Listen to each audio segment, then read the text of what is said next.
what episode number is it? I guess if we were to have seasons, which we don't really do, this would probably Season 7, episode 198. I may have actually introduced last year's Season 7? Yep. You serious? Mm-hmm. Yeah, I didn't realize That's fucked up. Our first season was what, 2016? Yeah. Yep. Yeah. It was the year after we graduated. Yeah, exactly. It was like that winter, I think. Yeah, and I've been writing the season numbers on your episodes, so. Oh, okay. Yeah. So I noticed that the other day. Yeah. Season 7, episode 198. It's Alex!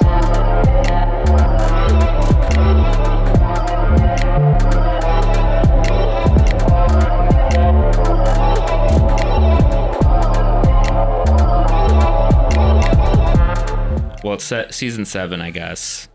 And that also means we're 4 episodes away from the fabled episode 202. Where we finally press the self-destruct button. Yeah, who knows what's going to happen. When a beautiful, Nigel Pearson is going to pop out of a giant cake and said, well done, lads, you finally done it. But yeah, it is a off-season episode of 202 here in the middle of January. Off-season or pre-season? It's kind of we did off season. Yeah. A little couple months ago. Yeah. And now it's pre-season. Well, was that the post-season episode? I think in years past we have framed it as having like a postseason episode, an off-season episode, and then a preseason episode of sorts. So right now we're in the off-season episode, right, where we know about certain departures, mostly, the main group of departures. We know about a couple of signings and a couple random developments, like schedule and draft, that kind of stuff. But it's not our full, sort of preseason thing. I think in a month or two, however time works, we're going to do a preseason episode that is like, all right, what do we got? What are we doing? This is just taking a kind of a pulse check of what's going on. And fellas, right off the bat, we have to broach the subject. The unthinkable has happened.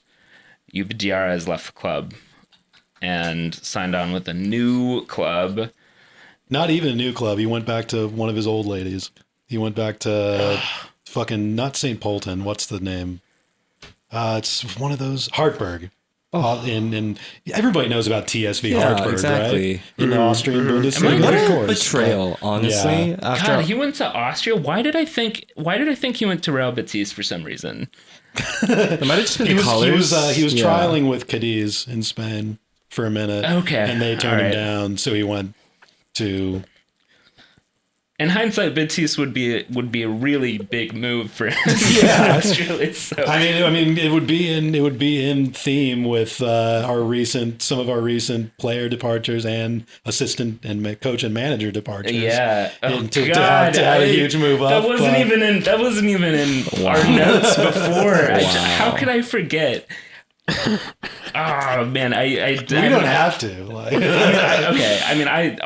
I think Chris Armas being at Manchester United as Rolf's assistant is the greatest thing that's ever happened. Fascinating. Amazing. I'm sorry to rip up the tentative plan we had. Now that I've remembered this happened, it's sort of just taken over my brain again. Because now that we've kind of run the gamut with Chris Armas, both with our club and then sort of having it happen to another club and it being a fairly visible object lesson for everyone, it's like it doesn't really personally affect me anymore. So now I'm just like free to just observe this spectacle, and I think I said this. It's a glowing glory. I think I've said this in previous episodes, even when he was still at Toronto, that I was like, oh, I'm kind of just fascinated by him already, and now it's even more true. It's like, wow, what is going on? Who are the people making these decisions? Cristiano Ronaldo and Paul Pogba just side by side with our Chris. Somebody, I think Juan posted, one of the million photos of Chris Armas standing on the sideline next to Ronaldo with headphones in and a clipboard, and I was like, am I having a fucking fever dream? Yeah, am I having a stroke? Like, am I dead? Did I die? What is two legends? But it is all a little simulation-y. Yeah, the Matrix was not. Yeah, was far too real before. Yeah, it's stranger than fiction. Now it's had to be adjusted to keep us on our toes. If you suggested this in 2019, even in 2018, when things are going well. Yeah, I would have Jesus said, Christ. I would have said that's such a hack. if you had said it about Jesse Marsh, like, Yeah. like I was like, that's such a hack joke. Like, that's not Yeah. even particularly funny. There's not really like a sharp punchline to it. It's just sort of, haha, what? yeah, he'll do the best thing ever after he leaves you, and then what? but he literally did. This is the first time I'm talking about this with other people, like in person, and I'm realizing how absurd, like when you put all of this in front of you is. It's Well, for me, it's difficult because I desperately want to talk about it, but I am also speechless. There's been really few things I've wanted to talk about more than just like, look at this. What is going like what? But we should have had an episode about it. Honestly, emergency podcast, midnight. But I guess maybe the thing I should specify though is just really saying that like at this point I genuinely do not gawk at it to like make fun of the guy, because again, he's not our problem anymore. I'm genuinely fascinated in just how he's gotten there, and like, because also combined with the fact that, you know, we laughed when like there were the rumors that DC apparently really did almost get very close to hiring him, and then Toronto hired him, obviously, and various rumors across the league that he still has a decent reputation and like, you know, was sought after. None of it seems to be false. It seems like this is true in various degrees. And now I'm really hoping that maybe being at Manchester United will increase the odds that we get at least like a long form article just sort of following him around. Like, is Robert Caro still alive? Yeah, exactly. Put him on the case. But also Norman Mailer. really if Alexander Coburn were alive, that would have been up his alley too. But really highlights, I think, Rolf as a character too, and just what an odd time this feels like. And I just cannot imagine being a Manchester United fan. It's just I as a like chime in. lapsed Manchester United fan who had become like completely agnostic about anything that happens, that only adds to the disorientation for me. And I'm like, I don't know, I've actually come, like, I've been able to look at it as a neutral, both on Manchester United and a neutral on Chris Armas, kind of in the same vein as Brit was just putting. And I'm just kind of nakedly seeing it as like, what the fuck are you doing? Like, what? How isn't, like, again, putting all value judgments, our history with Chris Armas aside, how is just some MLS guy who you've never worked on a daily basis before, right, who you bring in for the biggest job of your career at the biggest club in the world? Because that's who's at the top of your list. Because Armas went a couple winters. No, he's not at the top of your list, like Ragnick has admitted, but still, he did like preemptively put out, you know, like we only had a big enough pool to select from. So. Yeah, but he still hired him pretty quickly. And he's his main assistant. He's not just assistant? like, he's like, so Man United had Michael Carrick, then Mike Phelan, who's like Ferguson's old guy, and then McKenna, like a young guy. Carrick and McKenna bolted. Phelan right. There was Phelan is not respected by Ragnick at all and is basically on gardening leave. So they have Chris Armas, and then they brought in Darren Fletcher from the fucking, like, being an ambassador in the front office to be on the side. I especially He's remember technical director, but like, fucking come on. There was a headline that said Chris Armas to replace Michael Carrick at Manchester United, and just like those words in that order are just very funny to me. It's also, I wonder, I mean, I genuinely hope for his sake that, you know, Armas is still like kicking around with the team and just like doing rondos with Ronaldo and Pogba and everything. Now Cristiano Ronaldo in an interview like 3 years, and I was like, oh, Chris Armas, he's so real. Yeah. He's so real. So real. But that's the other thing is that, like, imagine if you're just like some you know, random either like a guy from Manchester, Salford, or you're like some Cheltenham Red type in England. Like we have some sort of familiarity with like Chris Armas' sort of milieu and type and like what he's going for. Right. But if you're just from Northern England and you're like just seeing this guy walk up with like all of these, Or if you're from Swabia, Germany. Like, Yeah. Chris Arm is taking over Manchester.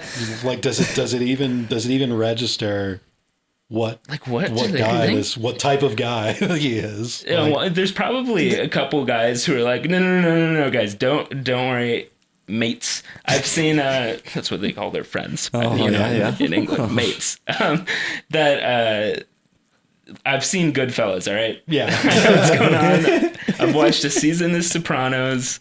This is like, basically it's, like the inverse of people watching Downton Abbey and being like, I understand England now. Oh yeah, I know about New York. He's going to be like one of the teachers on Gossip Girl. Jesus Christ. But it's also so far from like his founding narrative here of like the whole Easy Pass stuff, and you're like, oh, he had the ambitions to become the assistant coach of Manchester United. Yeah, it's funny to imagine Armas living in England. Like I'm serious. It just parts of it objectively rule. Parts of it are just fucking amazing, and I am actually like happy for him in many ways. Where I'm like, you know what, we're just finding right now that it's been a dereliction of duty on our part for the last month to not just churn out so much different kinds of fiction in different mediums about Chris Armas at Manchester United. Is Man United one of the... I know that like City and Tottenham now are in the habit of just like doing a cinema verite documentation of every single step everyone takes. God. Is United still in the dark ages with their content? Oh, definitely. But they'll if we get that, oh my God. Fuck. Oh my God. Of all clubs for him to It's go the to. one thing that Ed Woodward was not able to merchandise. He goes to the one English team still has a GeoCities website. God damn it. Yeah. If he went to Arsenal, we'd have like just hours of random, content with him and Gunnersaurus. That'd be like the only thing they make.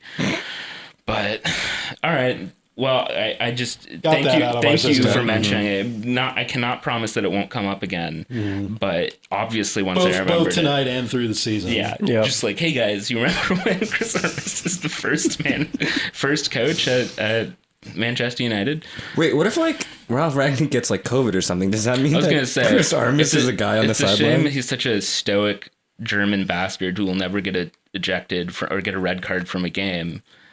But yeah, maybe if he gets COVID, we'll see Chris Armas man up. Yeah. Holy shit! This is like more inspiring than the Jay Demerit story. This is like, this is really a kid comes good in England. Okay, sorry. Anyway, the Rebels have announced several moves.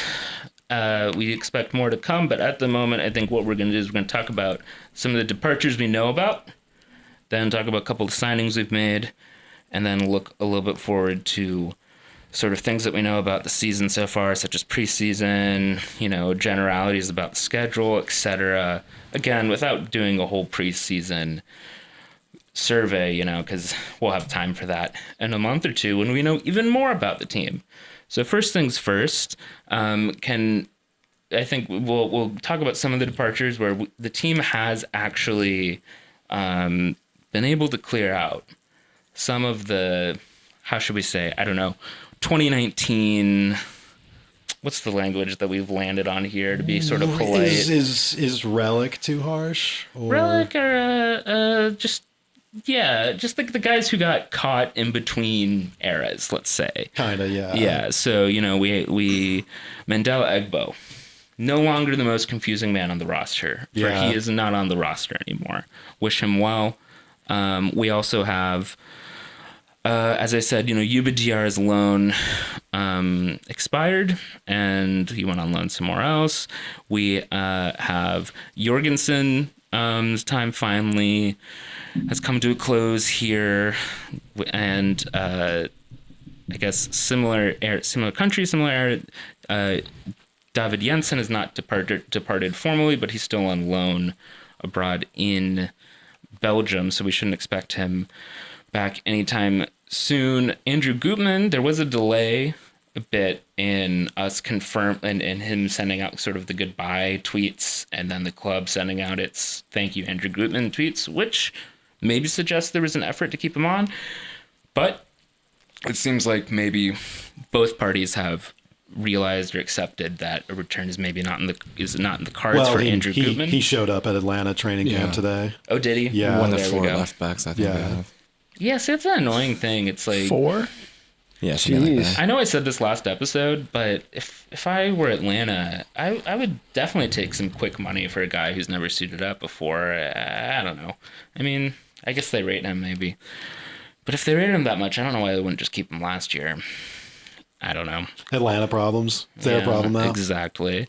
And then similarly, on the back line, Tom Edwards has formally been announced to have gone back to Stoke. However, there is, I have to say, a steady trail of breadcrumbs that is suggesting that a permanent return or maybe another loan for Tom Edwards could be in the works. Do we have a sense of if it were to happen, if it would be more likely to be a permanent move or a loan? That is kind of hard to tell.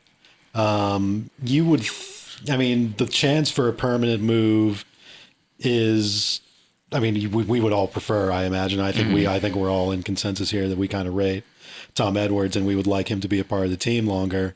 So a permanent move would be ideal, but if it could be pulled off, but it's not out of the realm of possibility for guys to go on, second loans at the same place, especially in this day and age. So it could be, but yeah, I mean, both on top of the Gutman showing up at Atlanta news today, there was, we're recording this on Tuesday night. There was a little bit of a report that came out from MLS 90 that Edwards is totally in play for the Red Bulls and could possibly come back. I made a mischievous little tweet a little earlier pointing out that Edwards has been pretty actively interacting with, RBNY, kind of social stuff the last couple of weeks. And he went, I'm sure listeners will know some of the story, but he went back to Stoke after, the transfer window reopened and his loan expired here in January.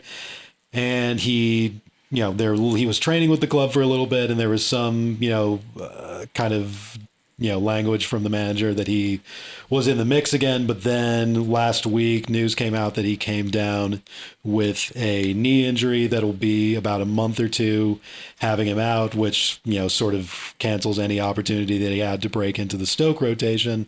And then just earlier this week, Stoke renewed the loan of D'Amico Duhaney, who is a right back who they brought in as insurance at the early part of the season. So that sort of kind of puts a lot of writing on the wall in the last 48 hours that Tom Edwards is very much a possibility to be a part of the Red Bulls in 2022. Is it possible that his knee injury was actually just the acute pain of homesickness for his new home, East Hanover? Homesick for Hiram's, unwoke Hiram's. Yeah, absolutely. It's like, God, I love going down and getting some Stoke kebab, but I'm really just missing Barclay's pizza and pasta and pizza. Pasta and pizza. I'm forgetting all of our partners now. There was a new food partner that we had over the Perkins? Oh, that's right. Of course. I thought there might have been an even more recent and one. the famous cannolis at Gourmet Grill, of course. Yeah, of course. My most importantly about Tom Edwards, have you ever noticed if you take a photo of Tom Edwards and a photo of Kevin Thelwell and you kind of look at them real close, kind of look similar? Just putting it out there. Put one tab on the left, one tab on the right, and just, have a nice little look. I feel like statistically, they're probably like at least fourth cousins. That's racist against England. that's racist against the West Midlands in particular. Yeah. The most. That's not even. That's a pretty far out. Shared ancestor. That's true. They're all related to William the Conqueror. I mean, Tom Edwards. Tom Edwards is from Staffordshire, isn't that? Doesn't it like bookend with the suburbs of like Stoke and I think so. And West Midlands? I think so. Just saying, if we put the pins on the map, just follow the pins. But I do hope that Tom Edwards comes back. I think that would be very welcome. And I do think it does seem like he just liked being at this club. Mm-hmm. So hopefully by the time we do our next episode, we can speak to that.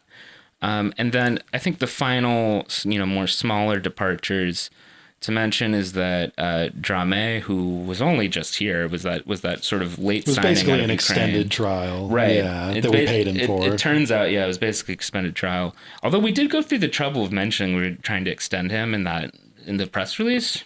So I don't know. We could have. We had an option for him this year that we chose not to use. So all sorts of and I guess he's tomfoolery. He's trialing at a new club, so it looks like he's out, which is sort of a, I don't know, very minor footnote, but You were very tall. yeah. And then Luca Lewis, the RB2 keeper, who was on a first team contract, has also left. Then we knew, of course, last episode that Kyle Duncan is off to Belgium as well, and that leaves us, I think, with the three, I think, most significant first team departures that have been convinced now. First off, the captain who played every single minute of our last season, Sean Davis, is has he confirmed that he's going with Nashville now? Yeah. He has interestingly turned down, basically the max offer we could give him. More money due to budget arcana that I suspect if the listeners heard about this, they probably already know the details. But due to MLS budget arcana, we were able to offer him more money than anyone else, unless they wanted to make him a DP. But he decided to turn this down, I think, because he just wanted a change of pace. Is my reading on the situation. He signed with Nashville to be one of their midfielders, and I think it's an interesting moment. Did you say to be with their midfielders? To be one of their midfielders. Okay. But also to be with their to midfielders. be with their midfielders. I mean, he's going to be with Dax and Alex. Yeah. That is very much sort of his role on the field, is to be with the other midfielders in a way. I think that's actually his best role. I think he struggles when he tries to do more out on his own. But it ends up being an interesting tenure for Sean Davis as captain. If I speak anymore, I'm basically, I think, going to crib talking points from Once Metcher's writing on it. So maybe I'll just hold back. But I don't know. It ends up being an interesting, 2 or 3 years of the Davis captaincy. I think an interesting opportunity to reflect. I mean, 2 years. Yeah. Yeah. So, and yeah, I mean, like the audience already knows, and like you just laid out kind of the details and the context of why he left. But, I think it's fair to say when you have the factor in that, he could have gotten a little more money here, that it was a move that, we're I don't know. Well, it's a move that change of pace is definitely part of it. There's almost certainly a longer time commitment coming from Nashville that he maybe wasn't getting here. Mm-hmm. And then just, this is a club that's obviously been getting younger, and even Davis at the beginning of last year, and he spoke to this a little bit in some press that he did over the season, that he kind of had to win Struber over a little bit at the early part of the year. He was obviously the incumbent captain and was always going to be, in the mix, but as far as, I don't think he was planned to be an every game starter, let alone an every minute player at the beginning of the season. And I think there was still a little bit of a sense that he was not one of Struber's guys, so to speak. And that was always going to be the case. And that there's just a better chance for him to remain a relevant player in a situation like Nashville, where he can be kind of a complementary piece to an already established squad and team, than he is in New York, where he could end up being, one of the later shuffles out, but one of the shuffles out of what is still kind of an overhaul that's happening here. So yeah, and this is probably he's basically my exact age, so he's 29, right? Yeah, he'll be 29 this year. Yeah. So this is sort of the last opportunity. Jeez, he got to be 29. I feel like it was like yesterday that he was still like a 24, 25-year-old player out of college.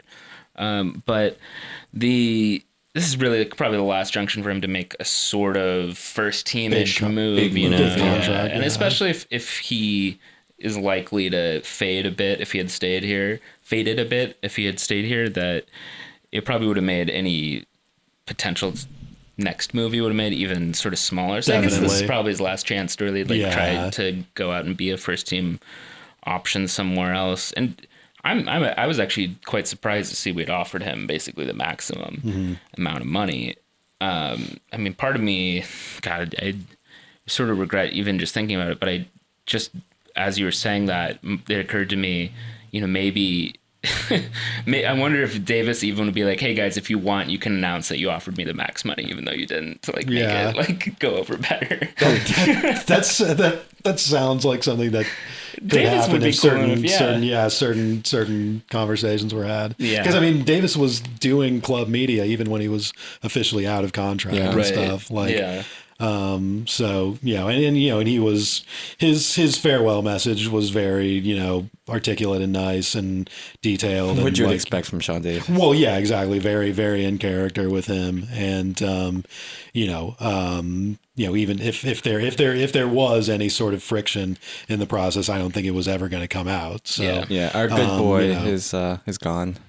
I think the Davis captaincy ends up being a story about basically keeping the floor of the club high-ish, or keeping the club from really hitting the rocks in the last 2 years when we could have.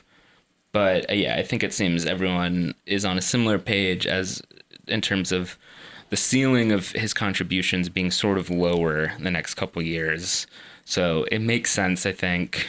I mean, it's a little bit of a shame too, I feel like he was growing in his leadership skills, and it's like it is we are losing someone who played literally every minute, and that's always gonna, I think, present itself with risk of needing to fill those minutes by anyone else on the roster. I think we all kind of were at a point, though, where we kind of consensus agreed that we loved his leadership, his style, his personality, or at least admired it. But on field, I think we all kind of would have pushed for a better product, even a little bit. So no, I don't disagree. I mean, I'm just saying that, but continuity's never really been a thing for, I think, our roster builds, at least not in the recent, last 6 or 7 years. There's a lot of volatility and changing of players. So, I don't really have too much of an issue with taking somebody like Davis and having him, go somewhere else at this point. I think there's a little bit of sunk cost here, though, right? Because I think it's also always a little sad or bittersweet when clubs find them in a situation when their captain is not making the team. But even when it's going well, so to speak, it's still sort of feels weird, not ideal, not even performance wise, but just I think Arsenal's had this happen a couple times in the last decade, and I often find myself just feeling a little bad for the captain themselves, and it's just I think it's probably it feels better for him to kind of be more of a centerpiece somewhere else. I think it's probably for the best, and it seems good that there's no hard feelings. Yeah. So. And I think we're likely already looking to replace his minutes. Anyway, and hopefully with a real preseason, we can all be properly fit the whole time. And if there's any indication, or if Patrick Klimala's Instagram is any indication, the strength and training team has been giving our players notes on what they should be doing. I mean, I'm sure Klimala is also just determined personally, but I'm hoping that this is read his Twitter bio, obsessed with perfection. Yes, exactly. I'm always saying, well, I'm not really always saying this, but I say it all the time. I don't practice it. Many people are saying this. I do it only in a self-destructive way. But, what was the thing Eric Adams said? Take the ball. Let's score a goal. Yeah, we take the ball and make the goal. Make the final goal. Yeah. He said that at the Knicks game on MLK Day. God, we should. Should we invite Eric Adams out to the? Eric Adams would knowing Eric Adams, he would be like, "Yes, I love the Red Bull. They're New York's real team, in that they suck and I hate them." We'd be like, "What, Eric Adams? What?" Just 2 steps forward, 3 steps back. I'm amazed at how much content he's driven so far. So we'll see. It's got a big content brain. I think he'd use Red Bull to course correct on him living in New Jersey. Shit that happened. He does live 3 blocks away from. So I really just feel like he'd be so anti Red Bull and be like New York City FC baby. That's what you'd expect though. And You're dealing with Right. That would be the intent of what he would say, but it would, maybe unravel after that. Who is to knows? say what his intent ever is? This is the man who... He's like Chris Armas. He has no intent. There is no such thing as intent. Oh my God. Armas, Adams, Keir Starmer, fucking Joe Biden, Ronnie Dial. Ronnie Dial. What is going on? In the way that Chris Armas somehow won the Shield, Eric Adams is somehow beating the Omicron variant of COVID.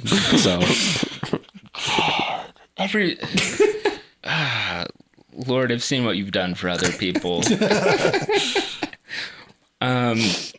Anyway, Daniel Royer is also departed the club just because his contract expired. We didn't really talk about Daniel Royer. Kind of as I didn't expect him. I don't think anyone expected him to be a main player on the team. I also didn't expect him to be quite so peripheral as he was last season. Struggled to make the field, stay fit, contribute in this sort of new system that we were running. Granted, the team wasn't scoring goals much at all, regardless if it was on the pitch. But it ends up being a little bit more of a quiet end to his tenure as a Red Bull than I was expecting, I have to admit.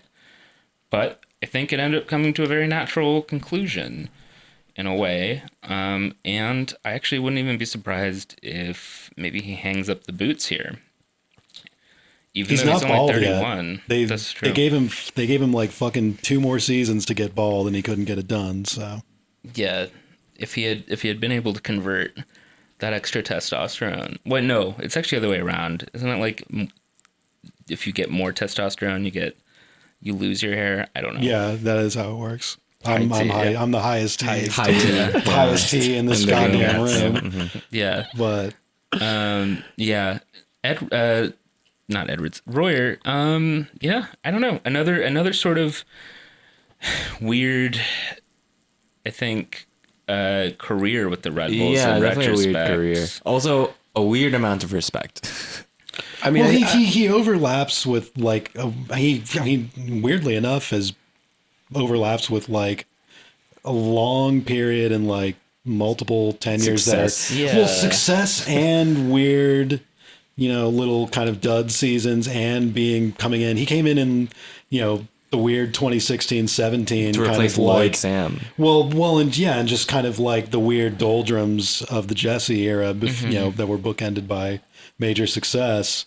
And then, he even the major success that we had, or wait, was it 2018 or 2017 when he had that knee injury that basically like 17 year that hobbled? Okay, we did a retrospective not too long ago, and it always surprises me how much of a 2017 guy he was, and then he got injured. He made one debut in 16.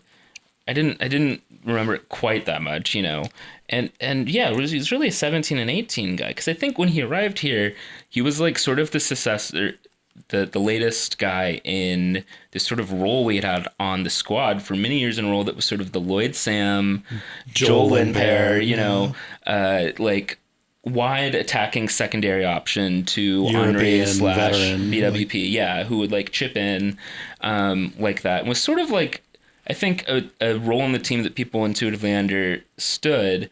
And then we talked a bit, I think, in prime zone period, how one weird aspect of it was Royer sort of being thrust forward all of a sudden as like one of the main guys, even though he was sort of that. And by the time he leaves, that role in the squad no longer really exists. There's not really that sort of understanding of how the Red Bulls build their squad in general. And he kind of has this weird mix of being this player who was sort of a supplementary, decent attacking piece like Sam or Lindpair, but then also sort of was here for actually pretty long in his 4th or 5th all-time in goals. A mixed legacy, for sure.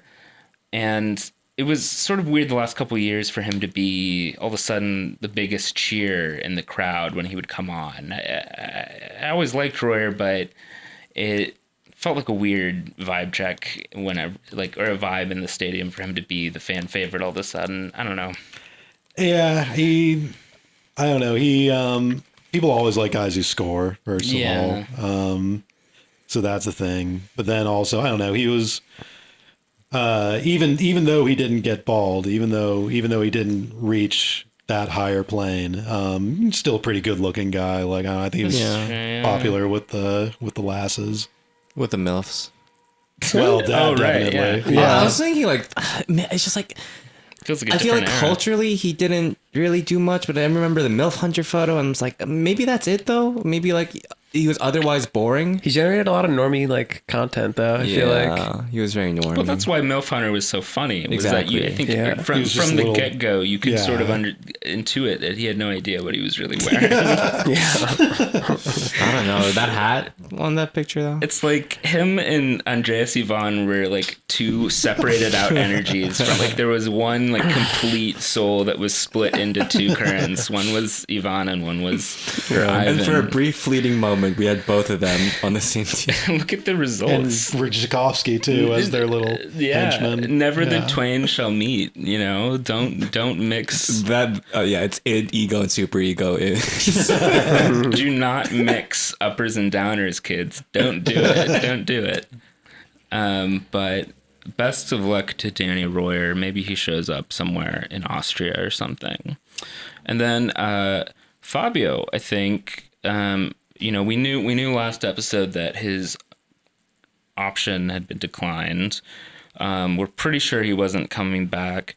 But then there was sort of another reconfirmation of this a couple weeks later, which, unclear as to whether there was actually a little bit of conversation and possibility. But it seems like the door has firmly shut. He's now gone on loan to was it a loan? I thought it was permanent. No, he's permanent now. Weste sold him to Atletico Mineiro, which I think was like a pretty good move for him. Oh, I mean, that's literally the biggest team in Brazil now. It's an amazing move for him. Yeah. Considering like even considering his season with us, I'm just like, oh man, it's doing well for himself.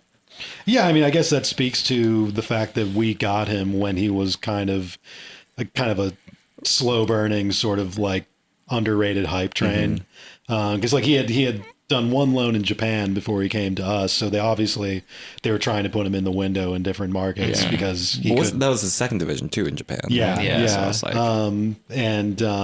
exactly, which adds to kind of the veiled factor of it that he was kind of like this pretty big prospect that we had for a year, but I don't know if you mentioned Brit, but the final term ended up being that it costs $1.5 million for half of his contract rights. Yeah. Where the other 50% goes, whether it's still with Weste or whether it's with his agent or something, it's not clear. Gustavo Casasola. Yeah, exactly. But either way, it was going to cost 1.5 mil to get even part of his rights. I think MLS still kind of frowns on those sort of deals on a permanent basis. So that was probably a hang up for it too. And then, if you were going to buy him outright, it was going to be 3, probably a markup of maybe 4 or 5. I think the writing was on the wall here too. Which he was not worth that. No. Yeah. As much as we liked him. Right. I mean, like he was nice, but like, for a lone guy, he was nice. If I could maybe rationalize it if we didn't have Klimala already. Right. Yeah, especially since once Klimala got here, it became apparent that having at least without some sort of unforeseen change in our midfield, having them both play at the same time never really took off. So it wouldn't make sense to pay $3 million for Fabio to have him be a second option like that, or to be a 10, like an acting 10. Oh yeah, like, absolutely. Jesus Christ. So I was definitely high on the guy at certain points last season, but so I'm in some respects it makes sense that he had a big move. But did not add up at all, I think, to go for it here, especially since it looks like we have other priorities for what we want to go after, which I think can lead us to our additions that we've made so far. Really 2 main signings we've made. One of them, going forward, one of the attacking players, is Morgan. God, what's his first name? Lewis. I thought it was Lewis, but it's like, is it Andrew for some reason? I'm getting so many of these. Andrew Driver. Yeah, so many of these. Yeah, wow. So many of these just random British combinations of names. Lewis Morgan from Scotland via Inter Miami, really picking apart Miami's financial difficulties. I think it's a really shrewd move for them all to be looking at Miami's books and being like, all right, well, that cost a lot for them probably. Yeah, Miami and Celtic. Yeah. But so tell me about Lewis Morgan, because he's a wide player. He played right back, wing back. But I understand there's a possibility he could be further up the pitch and be sort of just an attacking player. Well, he was a right wing back this past season for Miami, apparently, but the first season he was with Miami in 2020, COVID season, he was more of a forward and, registered some goals and assists and was the player of the season, actually, if I recall correctly, for Miami. Yeah, team MVP. Lester Pearson trophy, whatever they give out down there. And he got moved to right wing back, and obviously the numbers went down this year. But when he was signed by the Red Bulls last month, the press release, which had, the kind of, basic quotes like they usually do from Thelwell and Struber, the ones in the Morgan release were speaking a lot towards what he does in the final third, that it was his runs and work rate in the final third, which was why they brought him in. And then there was a little bit of, kind of scuttlebutt that went around, that he ranked high on certain, metrics around the league for, being like the most underrated creator or something like that. However, whatever the precise terms were, he is a guy who has quietly been one of the better, wide players in the league the last couple of years while playing on a crappy team, mind you. But prior to that, he has, even a pedigree even prior to MLS. He's a, senior Scottish international. It's only one cap, but he was, kind of in the mix for the main Scotland team for a little bit. He was with Celtic for a couple of years, didn't really take off there, but he was brought in by Celtic, from being one of the best young Scottish players there was. About 5 or 6 years ago, he came through St. Mirren, which is considered probably the best academy in Scotland outside of the Old Firm, and kind of marked out for greatness from an early age there, and became pretty big senior player at St. Mirren for a couple of years, and then like I said, kind of hit a stall at Celtic, which, as we certainly know from a lot of moves we've made the last couple of years, is a club that ended up being kind of a mess and has a lot of churning going in and out.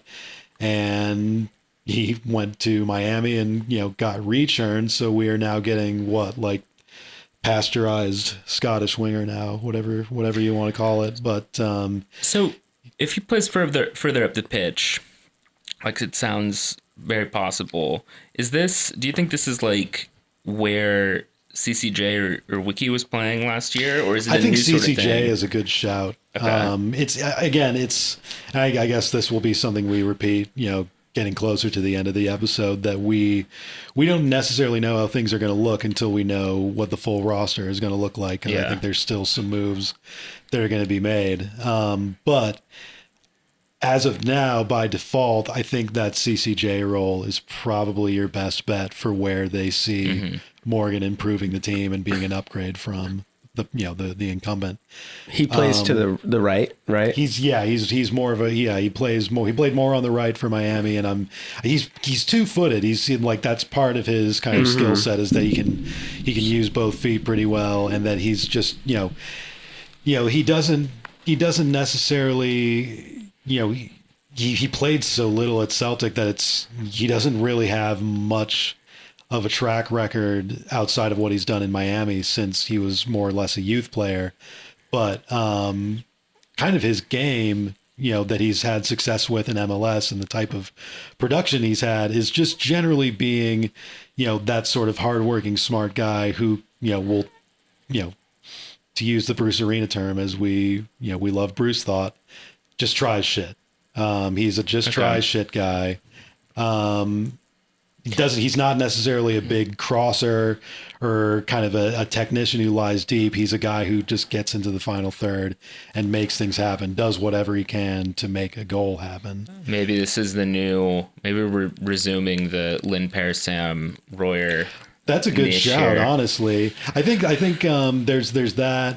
There's the CCJ role. One thing also to keep in mind too is that, remember the role that we had Omir Fernandez kind of in some of the stretches in the late part of the season last year, where he both was sort of a savior for the team at that point where we needed some kind of linking in the final third. And then as the weeks went on and he became more settled in that role, you started to see a little bit more of his some of his limitations in that role, where I think they see Morgan as a player who will do some of those kind of connection things and, literally, kind of putting the ball in the net a little bit better. Or even just having another option could be helpful, because I feel like some of that Omir staleness might have just been, the first burst of it being a little bit refreshing, and then maybe guys getting into habits and falling back on similar patterns, or giving the ball some kind of way, or maybe just getting a little over reliant on doing the same thing over and over again, and Omir not just being able to replicate everything week in, week out. If we just have another guy in the field who has his head up when he receives the ball and has an idea, looking for a touch, maybe that can just allow a little bit of creative breathing room for the other guys on the pitch too, because it did feel sort of just like nose to the grindstone for Omir for a couple of weeks there. Guy who has his head up and can hold the ball in the final third, and just having a player with a defined character in the final third, who a guy who we know, or the rest of the team knows that they can get the ball to, or that they should get the ball to in certain spots in the final third to make chances happen. Where I think that was something that we were really missing for stretches of the season, where it was like there you go. Protagonism is the best way to put it. And just, there were lots of games where we had, pretty decent possession and build up, but then in the final third, it was not clear what we were supposed to do and which guys were supposed to be stepping up. Or even guys just a little bit of gravity. Right. I think Morgan will add some clarity to that. And there were a couple of games where Struber played with 2 10-ish kind of players. It sounds like, especially if he's not someone who's putting in crosses from out wide, that he's someone who could play there as well. Right. Yeah. Definitely. That connecting piece. Well, I'm cautiously optimistic, and I don't. It's an interesting move because, last couple episodes, I was beating the same drum and over again. But like, man, we need a midfielder. We need a creative midfielder. We need, like that Haksabanovic type guy that we were apparently looking at. And now we've got a signing where I'm actually 50-50. I'm like, are we still going to get another player like that? Or is this it? Because I could see it going either way, especially if we have a fit Frankie Amaya who maybe fits in. Maybe we have a repurposed CCJ somewhere else in the midfield that frees up a little bit of time and space for other guys. There are second year for Wiki. Yeah, true. And there are possibilities to unlock existing kind of talents on the team that maybe we're getting suffocated by the circumstances of last year. And I could just see there being another guy who comes in. I don't know, but it's a decent start, I think, to additions. And kind of, I like the versatility of the move so far. It seems like it's not gonna, it's gonna give us options without hard coding or committing us to one particular thing for too long either, if maybe it doesn't work out. The fact that it happened early in the window and pretty immediately after the off season too, immediately after we were eliminated, kind of signals some intent. Yeah. And that he was a guy who we really marked and really liked.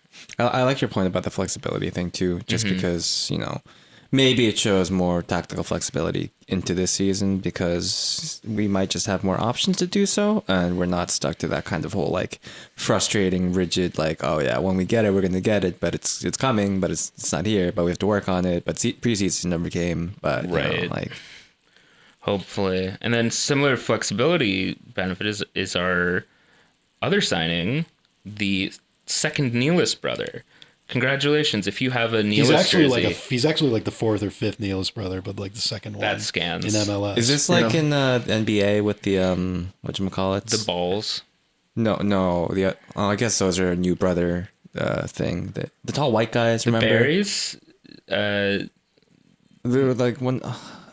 I forget all their first names. Blake the Griffins, or But- did Blake Griffin have a brother? No, like Barry was the first guy who did Rick Barry? Rick Barry, and then Brett and John. John were both NBA guards. No, I'm thinking of another family. I think there are a lot of athlete families apparently. So Well, yeah, I guess I but- picked a bad example considering that athletic ability apparently might be genetic. Personally, I think we're all in Yao Ming's family. He's really the spiritual father, I think, of athletes right now at this moment. Yeah, totally. But yeah, he's the third Nealis brother who's been a pro soccer player. Nice. Obviously Sean, and then they have an older brother who was on the Cosmos Boo for a little bit. But then this Nealis brother, Dylan, is... That's right. He is coming out of kind of a weird situation where on paper you would think, oh, he's just some kind of like, busted rando MLS guy. But when you look slightly beneath the surface, this is a guy who was the second overall pick in the draft just 2 years ago, which, there's still some quality coming out of the draft a little bit, especially on the higher end. And, not like Red Bulls have had a high draft pick in that time. So we haven't necessarily, although we have Frankie Amaya on the team right now, but even that was not our initial Hey, we got pick. our Nealis from the draft. Well, true, but I was using that more to just say this is the first, other than Amaya, the first kind of like high college level draft pick that we've had in a while. Yeah. Shout out Leo Stoltz. Yeah, Right, arguably Stoltz was the last guy of that pedigree, and he only fell to us because everyone knew he was burnt out. Yeah, exactly. Kind of the first blue chip, non-homegrown college player that we've had in a while, and he has already gotten some MLS minutes, which is not guaranteed to kind of go to the other end of where the draft is these days. He played for, of course, Inter Miami in their inaugural season, was more or less their starting right back that year, and then went to Nashville this past season, where he was mostly a backup to Johnson, the Canadian guy who they've also sold on to Montreal ever since. But either way, Nealis didn't play much for Nashville this year, but mind you, Nashville was a pretty solid team, and it doesn't make a whole lot of sense to rock the boat necessarily. And yeah, he now has been brought over for, I think it was just a couple $100,000 in GAM. Like Morgan, a player who it seems like we had earmarked for a little bit and just decided to go ahead and pull the trigger on once the off season started. And all of that, I mean, assuming you have faith in the current recruitment apparatus at the club, should all be signs that this is somebody who fits how we want to play, and that, you would think intangibly with, him being a literal brother of one of the members of the spine of the team now would, be a pretty easy personal fit. And, depending on what we, there's still a chance that we, like we just said, see Morgan maybe play right wing back. But as of now, and also Tom Edwards, like we mentioned earlier, but as of now, Nealis is the first right back on the depth chart. And, it's not necessarily like I started off this spiel with, it's not necessarily that he on paper, he's just some MLS rando, but there's a lot of kind of context clues that imply that maybe is not the case. Just on my personal taste level, I love his tape from Georgetown, where he, has his most kind of consistent action that he's had out there. He's very much kind of a very, very athletic up and down wing back, likes to put in crosses, but he's not necessarily the dribbler. Nobody's really the dribbler that Kyle Duncan was, but he's probably more of a straight crosser, and kind of more robust in the back, more of a stationary back than Duncan, but I think still the kind of guy who gets up and down the field, and I don't think the Red Bulls bring him in if he isn't a guy who gets up and down the field. So That's my Dylan Nealis take. I think there's a lot of upside to it. I think there's a lot of reasons to think it's going to be a kind of a move that pays off. I was thinking of the Plumlee brothers. That's a good. Oh boy, yeah. Just like 5 of them or something. They just grow them in a lab. Yeah, or something, exactly. right? All at Duke. Yeah. Although the Nealis brothers have all gone to like different colleges.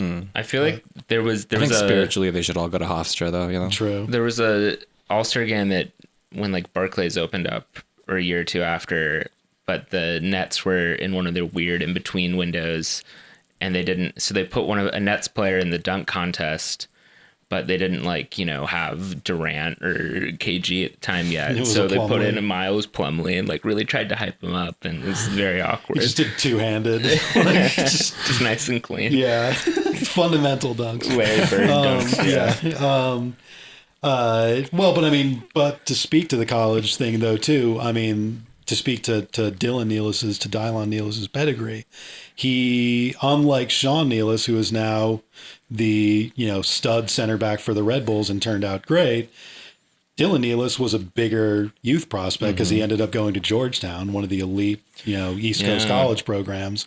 I mean, this is a guy who, was higher rated than his older brother when he was coming up. So, I mean, a lot of things to like about the move, I think. I wonder if there's a sort of relationship between the club and Georgetown now that Muyo and now I feel like there's probably somebody else I'm forgetting too. Well, we drafted their goalie too, just now, Nicopolitas.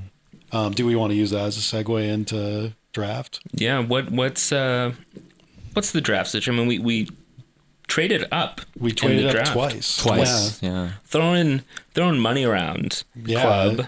Exactly. Making it rain. For the 200,000 in GAM. Yeah. Which I will be on it. Totally surprised me.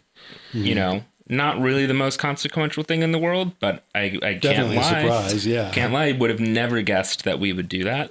But seeing that just made me think, wow, we must have a lot of GAM. Yeah, that's the only thought I had. Yeah. And that maybe it expires or something. We might maybe lose it at the end of the window. It's like, we gotta use it. All right, whatever. Because also it's like your HSA or whatever. You put like however much money and you're like, oh, I got to buy all of my medicine now. Damn. I've only ever had government jobs, so thankfully they don't do HSAs yet. But I can still imagine. The one of the moves though up was like we only moved like 4 spots up from one of them, right? Mm-hmm. One of them we went all the way up to 7. Mm-hmm. But I don't know. Is there any indication? It's so hard year over year to who do we trade up for?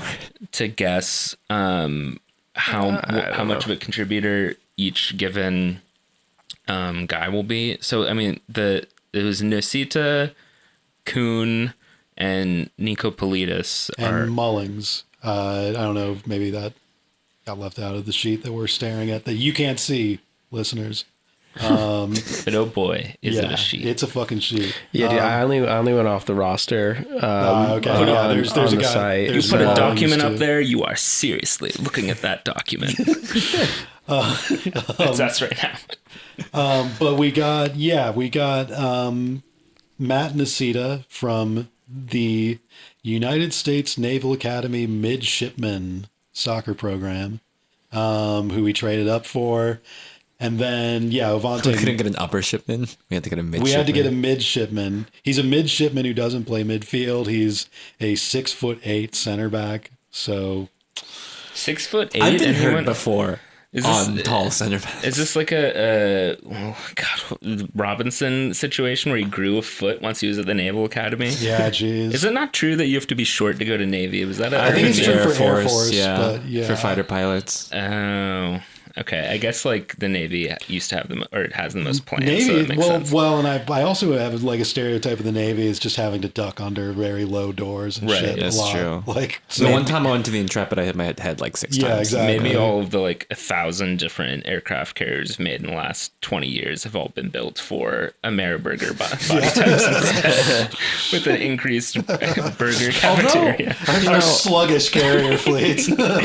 In a weird way, if you look at our minutes, our draft pick defenders have played a surprising amount of minutes, I feel like, considering. Well, yeah, I mean, and I was going to kind of wrap it all up. Because like Nealis was what, 3rd round Nealis wasn't even like a high guy. Yeah. White was, but I'm also second or thinking of first like round? like Reese Buckmaster and like Patrick Seagrass. No, but they like get a lot of minutes, is what I'm saying. Like they might end up contributing, whether like they might be a Nealis or they might be a Seagrass. You know?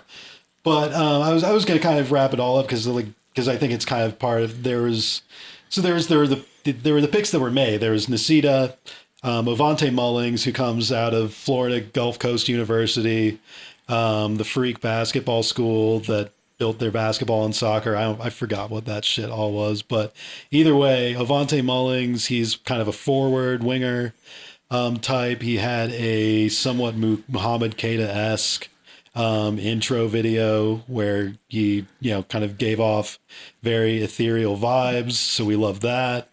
And then our next couple picks are that guy I just mentioned from Georgetown, Nikopolidis, who's a goalkeeper. His name's Ioannis Kopolidis. His father, Antonios Nikopolidis, was the goalie for Greece in Euro 2004. So he's got the Red Bulls famous family pedigree. But at the same time, I guess we've also brought in some other college guys to trial as goalkeepers for RB2 because maybe his international status is an issue. So that's what's going on with that guy. And then we brought in a guy, all I think the listeners really know and all that really needs to be noted on, it's just a guy named Seth Kuhn. I don't know. It's just a guy named Seth. Let's go, Seth. Okay. Yeah, just a guy named Seth, who's who we picked last. Cool. But tying all that up, the club put out a very interesting video, just a little bit of an all access. It was not like a big involved thing. It was only like a minute and a half, but there was definitely a few nuggets in their little war room video that they put out. That started with, first off, Hamlet was running the draft, as a lot of people noticed.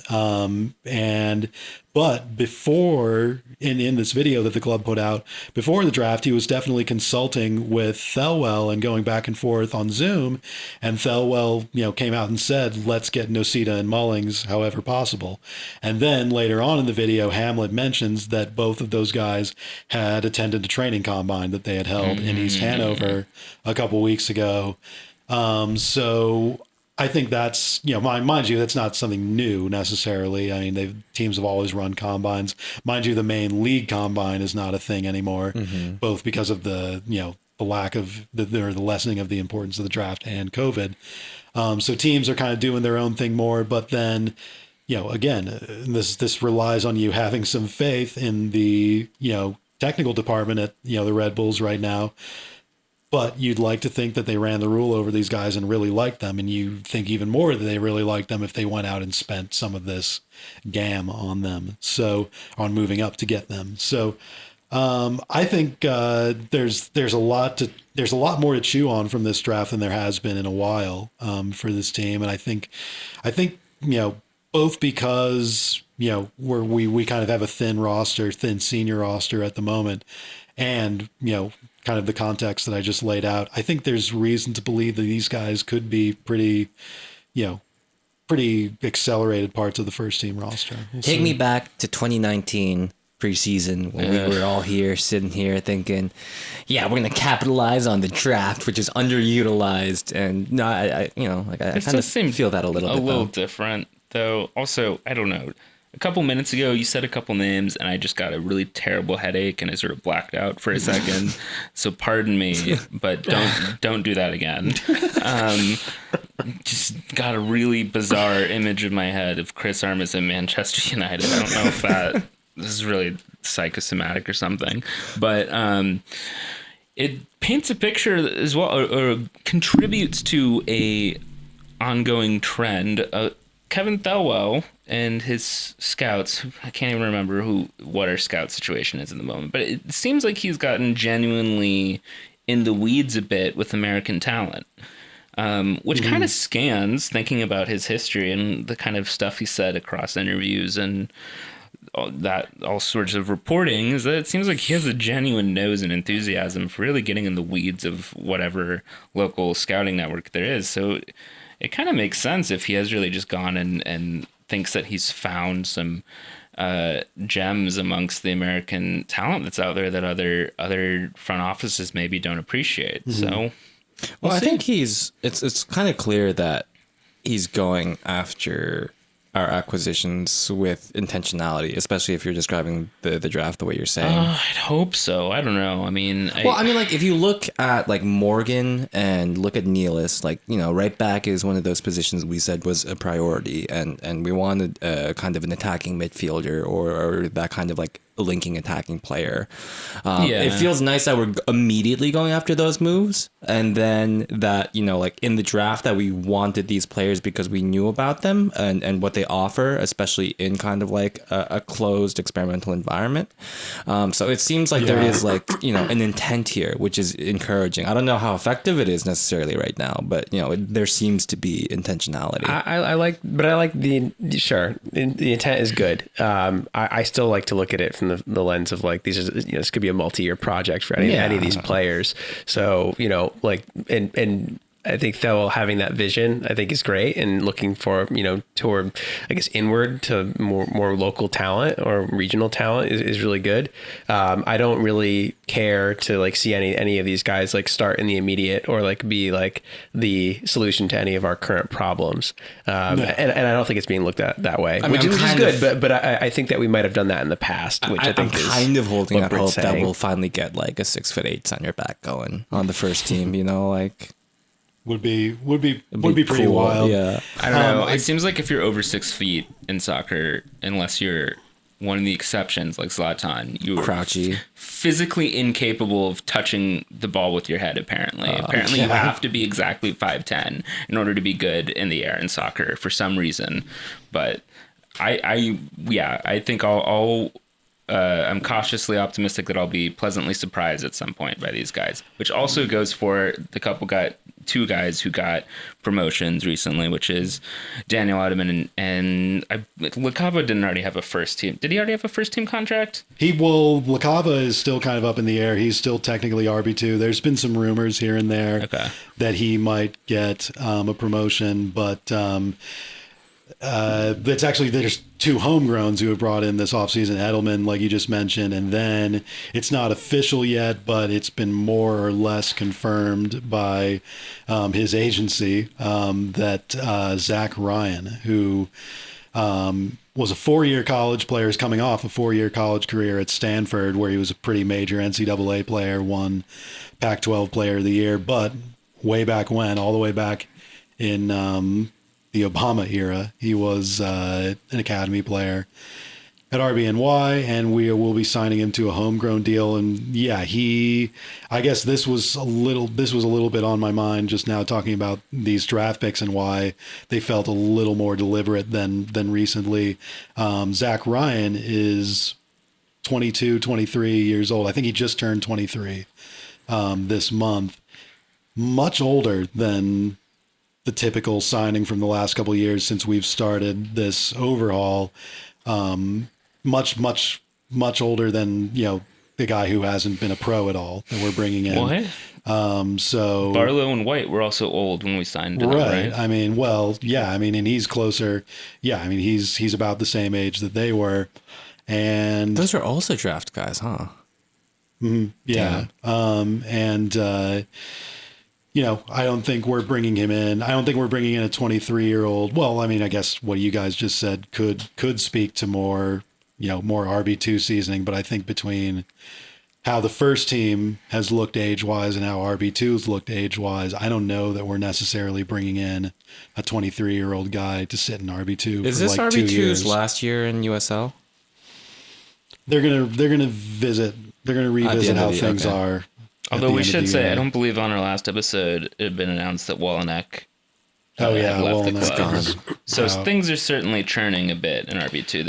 As the USL whole model is getting kind of shaken up by the introduction of the new MLS Reserve League, things are moving and shaking, and it's unclear exactly how this is going to fall for Red Bull in particular. Yeah. But suffice it to say, things are clearly already in motion.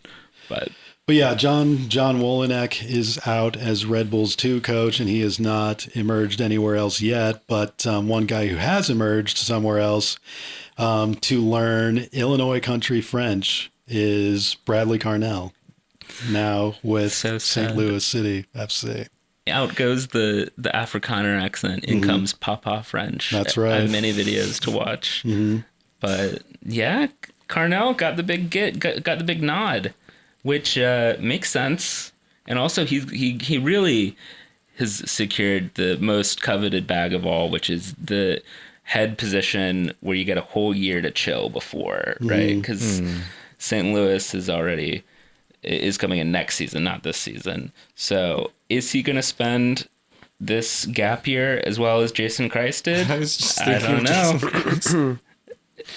That would be another. I wonder if City had already started doing their like Amazon documentary wankery, and if there's just like a ton of tape somewhere of just Jason Christ hanging around Etihad, just being like, "Hey guys, do you guys know where the water fountain is? Like, so like, what's this pin do? Like, what's with the electrical outlets here? Yeah. Like, guys, have you ever like, can someone explain this formation on the board to me? Like, what's with the circles on the road? Yeah. But I guess this is pre-Pep era. So maybe, Jason who? It's Manuel Pellegrini. Pre-Mancini era, yeah, it was probably Pellegrini, wasn't it? Yeah. Wow, what a! I missed that Manchester City. Actually, no, I missed like 2008 Manchester City. Sorry, Taxon Shinawatra. I'm getting my eras confused, but yeah, no, I mean, I'm glad it makes a lot of sense that Carnell got the nod, and it seemed like really he had basically ticked all the boxes on a resume for an assistant who was ready for the next step up, right? So, and it'd been a while. It sounds like, not to send you into another fever dream, it sounds like he might have turned down the Manchester United job that Chris Armas took. See, that would have been a little less surreal, because like there are already photos of Carnell like on the staff of like Ralph Bundesliga teams, right? Well, he literally played for Ralph and like yeah, clearly knows him on a much more intimate level than Chris Armas and does. he was. I mean, I guess and Armas has more of a playing resume of his own. Right. I guess to Armas's credit, he was good enough to be an international and kind of just got unlucky with injuries. And the 2000s U.S. team is better than the 2000 South Africa team, but yeah, it would be less weird to see Bradley over there. But yeah, happy for him. And then there's rumors of us getting a new assistant coach, and I believe one of Struber's old assistants at Barnsley has finally become a free agent. Who knows? None of it is confirmed, but I would not be surprised to see one or two other coaching. Well, there was Christian Dyer came out today that Troy Lesane, who was he was the New Mexico manager the last couple of years, and prior to that was a USL assistant in a few different contexts, is going to be coming on board. Nice. So, do we know? So is there a clear nexus there for who we might know, or do you think we just cast a white? Like put out some feelers. I think that, I mean, yeah, maybe we'll find out, but I think that speaks to what you just mentioned a minute ago, where Thelwell is kind of digging into American talent. Yeah. And it's kind of a thing too, where, I mean, obviously we're going through this transition right now with a lot of European staff sort of, kind of laying groundwork right now at, here at New York Red Bulls. But there's evidence in Brazil, certainly with Bragantino, that Red Bull is open to sort of nurturing local kind of knowledge bases as opposed to importing their own henchmen to run things. And maybe that's part of the seeds that Thelwell is trying to plant. Or theoretically, I don't fucking know. Growing their own henchmen in that way, right? Well, it makes sense, because as we've seen, the lines of communication can very easily get stretched. To the extent that they ever exist. We haven't even talked about Mario Gomez yet. Well, he's hit the button. I don't know. Yeah, I guess he's the new head of. He's the new Ralph Ragnar. A Spanish German. Classic. Have you ever heard the joke about Mario Gomez, a Spanish German? We don't have enough time for that. But yeah, I don't know. I actually really, the more I think about it, the more I like the idea of having a assistant coach with some first team manager experience who's not an Austrian guy here just in the wings, just in case. You know what I mean? Just in case. So not too bad. I can't remember if by the time we did our last episode, if Coronel had been confirmed to come back, but he's back, baby. He's here. Back. See Miguel in the flesh. See Miguel. Let's go Red Bull. We're here. Hello fence. Hello fence. That's right. Excellent. And I guess there's some ongoing will they, won't they with Caden Clark, which I think speaks more to, I think it's a Caden Clark and Leipzig problem, really, that they need to figure out, you know? So, like, y'all figure that out and get back to us. You do you. Yeah, that doesn't really seem like a me problem. But, yeah, I think the only other note to hit for today, since, you know, it was a pleasure. I have no regrets really just going into the Chris Armas experience. But I think really the only note I want to hit again today is just the schedule came out. And while I have not gone over with a fine-tooth comb yet to figure out where I'd want to go, I do appreciate that it is a more normal schedule. And I really underestimated how weird the schedule was last season and how weird it made the whole season feel. Do they still do the schedule by, like, hand in MLS? I think a lot of leagues switch to, like, computerized, right? Well, no, surprising. I mean, apparently MLB, like many things they do, has been outsourcing their schedule to like a random married couple for like 40 years who just does it on like pen and paper and it works fine.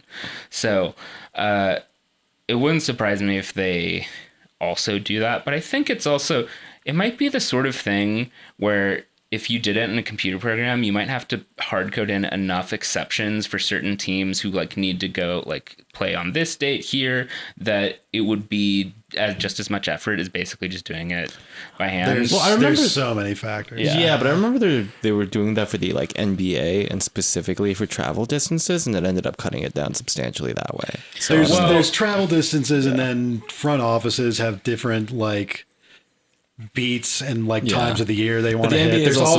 There's so many strings pulling. NBA is also much bigger sample size because of the amount of games, obviously. NBA also has a less regular rhythm of like midweek, weekend.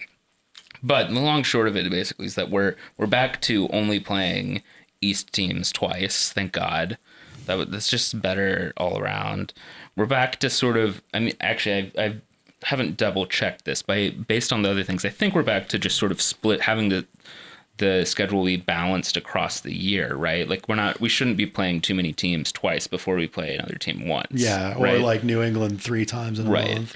I didn't realize New England changed their fucking logo. I know that happened. That happened like New England December. It's so bad. And it's really they changed their logo like mid-season last year, but kept their regular stuff. It was the same shit that like Columbus did before they backed out of that stupid shit. I was just scrolling. Chicago too. I was just scrolling through the schedule, and I didn't register. I was like, "What is this white fucking logo? What is this?" Yeah. I think a lot of apps too are also like. I think they made like a version that's supposed to be a more minimal icon for the apps, but they're still pulling the one with like all of the like fleur-de-lis shit. It's not literally a fleur-de-lis, but you know what I mean.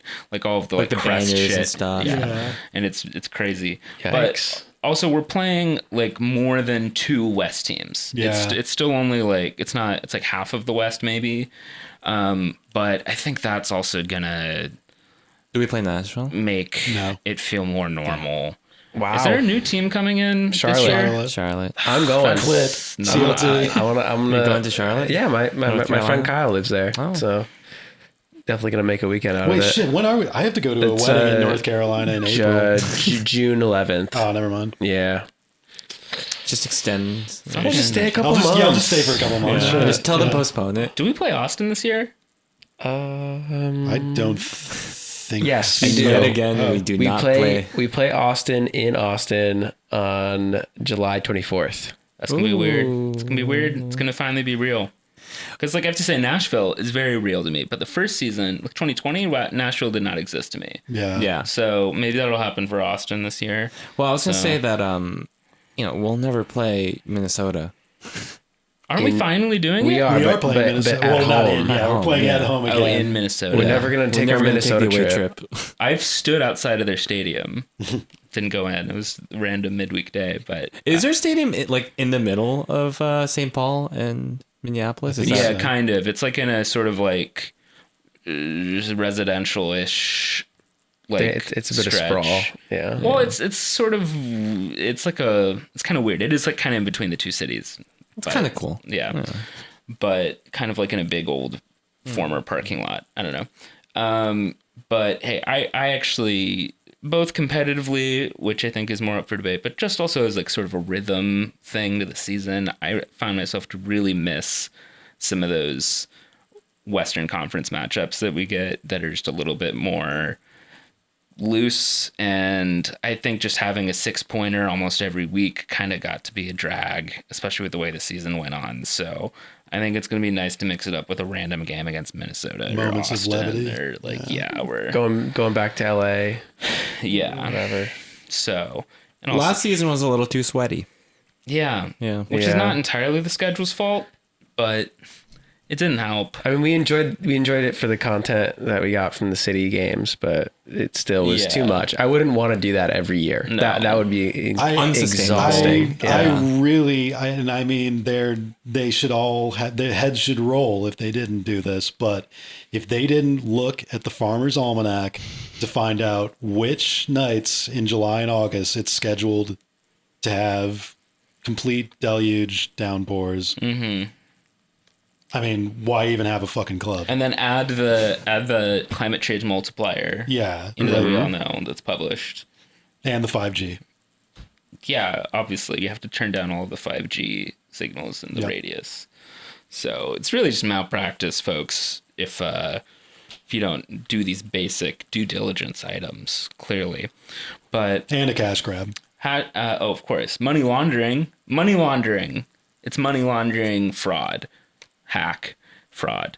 But shout out to I got my first call from the Red Bulls ticket office today. Nice. I might have been, I think I probably accidentally ignored their calls a couple times, but I will, as one does, credit where credit's due. Whenever the Red Bulls tickets people call me and I'm like, hey, yeah, I'm gonna buy tickets, just not right now. They don't give me a hard time. They're like, for sure, I'll call you back later. And I'm like, great, because I think other teams, other people like that will kind of hound you. But the Red Bulls ticket people are like, cool. Go ahead and read the book in the store. Exactly. Yeah. So I don't remember your name. I'm sorry. But, I will buy tickets from you eventually when I have more money and my life a little bit more together. But looking forward to it. I think this season's going to be more normal. I think. Despite everything else being a little bit Chris Armas at Old Trafford vibes in the world, I think it's like a heat sink where it's absorbing, like in Manchester, so that it's taking a little bit of that juju away from us. So I feel like Governor Cathy announced something vaguely Red Bulls related recently that I can't remember now, but things are happening. Something is going on. Something is happening. Something is going on, you guys. But Eric Adams is our mayor. Is he though? Yes. Well, but is he? I don't know. I think we're going to do pretty well hitching our wagon to Governor Cathy, while City can have Mayor Eric. Governor Phil got out just barely with his life. Governor Phil, you're on notice. All right. Governor Ralph fucking died. He's gone. That's why they don't have MLS team in Virginia. But Governor Cathy, I cautiously trust. But I hope that when we play Chicago this year, that we can maybe bait Eric Adams and Lori Lightfoot and doing one of those corny like mayoral bets. Because what the fuck would those two make up? Like winner has to, you know, dress up in a fucked weird like superhero costume at a press conference. Like, oh wait, I already do that every day anyway. That's just how I am. You know, fucking yeah, good times. Any other final notes on this upcoming stuff in the season before we reconvene in a couple weeks? No, but I got so overwhelmed remembering that Chris Armas is assistant coach, and I forgot to mention. My cheeks are flushed. That, you know, I saved this for the opening for weeks now, or because it's just like people on Twitch right now are getting banned for reacting to anime. We did it years before, you know. Did we get banned? No, but like we reacted to anime first. Oh, I see. Yeah, so. We didn't just straight up play it on our episode though. That would have been an extra, you know. Move. Like some of our old seasons, we might as well have, you know, considering how much DMCA we might have gotten away with. Maybe we will do more streams or something this year, but always with our original content. With that, oh, and then also warm welcome to the newest cast member, Luna. Mm-hmm. The extremely tiny dog. Folks, you would not believe how small this dog is. Photos do not show how little. It's the tiny Elvis of dogs. This dog is so small that I've already seen tweets on AMSOC Twitter talking about her potential promise as a midfielder for Werder Bremen in 30 years. So, just saying. With that... She's got to work on her first touch. She'll get there. Till next time. It's Alex!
Just how it's going to be. Yeah. Well, we can apologize for the buzzing.